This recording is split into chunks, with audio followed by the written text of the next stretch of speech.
20 అధ్యాయము శ్రీ నరసింహస్వామి యొక్క ఘటికాచల క్షేత్ర మాహాత్మ్యము విన్నాం. మనం అందరూ 21, 22 అధ్యాయాల్లో సాక్షాత్ ఇంద్రద్యుమ్న రాజాకి కృప చేస్తున్న స్వామి. ఇంద్రద్యుమ్న రాజా ఇవన్నీ కూడా విని సంతోషం ఆయన పొంది ఈ ఘటికాచల కొండకి వెళ్ళి ఆ శిఖరం విద్యుత్లాగా మెరుస్తూ ఉంటే వశిష్ఠుడిని చూసి అడుగుతున్నాడు, శంఖతీర్థంలో స్నానము చేశాను, చక్రతీర్థంలో స్నానము చేశాను, మంచి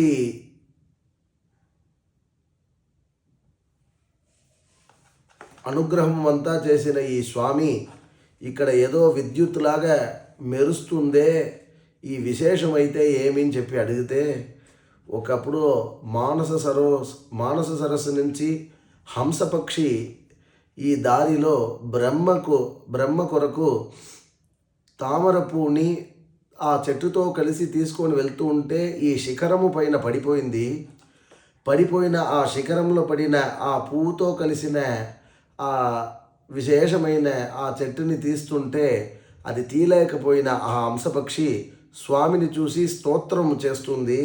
దేవదేవ జగన్నాథ కృపాలో భక్తవత్సల, భక్తులు ఏది అడిగినా ఇచ్చిన ఏ నరసింహమూర్తి, ఏ జగన్నాథ, క్షిప్రం అడిగితే ఇప్పుడు ఇస్తాను అప్పుడు ఇస్తాను, కొన్ని రోజులు పోని ఆ తర్వాత ఇస్తాను అని చెప్పడం లేదు స్వామి.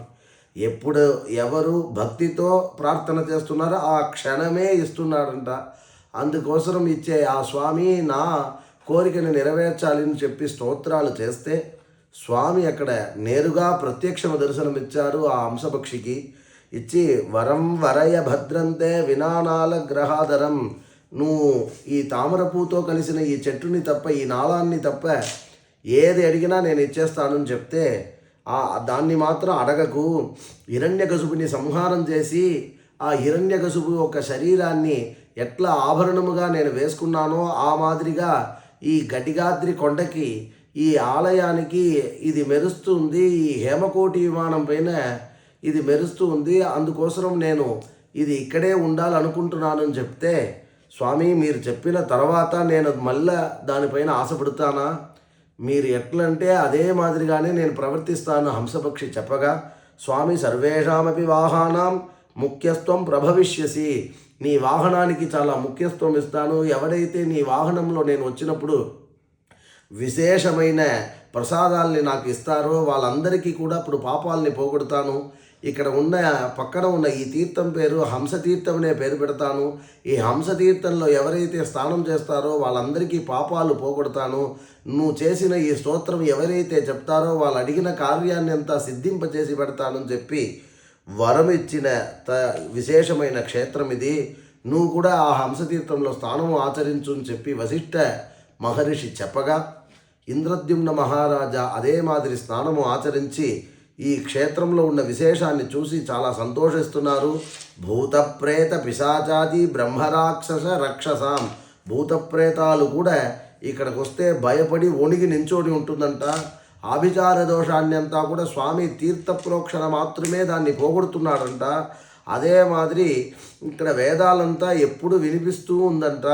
వైకానసార్చితం, ఎప్పుడు చూసినా అప్సరసులు పక్కడి నుంచి చామరం వెయ్యగా అదే సమయంలో వైకానస ఆగమంని చెప్పి ఒక గొప్ప ఆగమం తిరుమల క్షేత్రం. ఇటువంటి ముఖ్యమైన క్షేత్రంలో వైకానస ఆగమ ప్రకారం జరుగుతున్న ఆ పూజా విధితో స్వామికి ఎప్పుడు పూజ సప్తఋషుల చేత, మిగతా మహర్షుల చేత, దుర్వాస మహర్షి చేత ఇక్కడ జరుగుతూ ఉంటే ఆ నృసింహస్వామిని చూసి అక్కడ లోపలికి వచ్చి ఆ సన్నిధిలో ఆ బ్రహ్మతేజస్తో కూడిన విశేషమైన కిరణాలతో కూడిన సహస్రారాలతో ప్రకాశిస్తున్న ఆ బ్రహ్మతేజస్సుని చూసి యోగారూఢం నరహరిం దృష్ట్వానత్వా ముహుర్ముహు మూర్ధాది పాదపర్యంతం చూస్తున్నాడు ఇంద్రద్యుమ్న రాజా.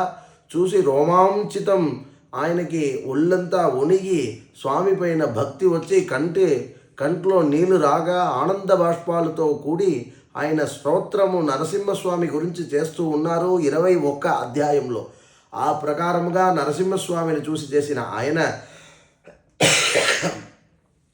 ఆ స్తోత్రాన్ని విన్న స్వామి నేరుగా దర్శనమిచ్చి, హే ఇంద్రద్యుమ్న రాజా, ఏదైతే నువ్వు అడిగావో జన్మా ఆరభ్య వ్యాకరోతు విష్ణు విద్యాం, నువ్వు ఈ నీ జన్మ ప్రభృతి మహావిష్ణువుపై పైనే భక్తిని పెట్టుకున్నావు, నీకు నేను ఇవ్వనా? నిన్ని నేను వదులుతానా? నువ్వంటే నాకు చాలా ప్రీతికరం కదా. నువ్వు పుణ్యశ్లోకా, ఈ శ్లోకమంతా భక్తిమంతా యోగినో పూతాత్మనో, ఎప్పుడు ఈ స్తోత్రాలను నువ్వు చేశావో అప్పుడే నువ్వు పూతాత్మగా అయిపోయావే, చాలా శుద్ధిగా అయిపోయావే. అంతర్బహిహి అన్నట్లుగా లోపల బయట ఇట్లా రెండు ప్రకారముగా శుద్ధ భక్తుడుగా ఉన్న నీకు యాతు బ్రాహ్మ్యం మహీపహ, నీకు నువ్వు అడిగిన ప్రకారముగా వేదాలు చదువుకునే అర్హతని ఇచ్చి ఆ వేదం చదువుకొని నీకు మోక్షాన్ని నేను ప్రసాదిస్తానని చెప్పిన ప్రకారం 21 అధ్యాయంలో అదే మాదిరి ఇంద్రద్యుమ్న రాజాకి ఆ వరాలనంతా పెద్దగా ఇచ్చిన ఆ స్వామిని చూసి భక్తోచిత శ్రీ నృహరి యతస్త్వం, ఎప్పుడు భక్తులు అడిగిన వెంటనే ఇస్తున్నారో ఈ రోజు నుంచి భక్తవత్సలన్ భక్తోచితన్ చెప్పి నిన్ను అందరూ పిలుస్తారని వశిష్ఠ మహర్షి అర్చింపచేసి దాంట్లో సంతోషమైన స్వామి చాలా విశేషముగా నరసింహ రూపముగా ఉన్న ఆ స్వామి ప్రీతిని చెంది ఆ ప్రకారం ఇంద్రద్యుమ్న రాజాకి వరం ఇచ్చారు అని చెప్పి పుణ్యమైన చరిత్రం.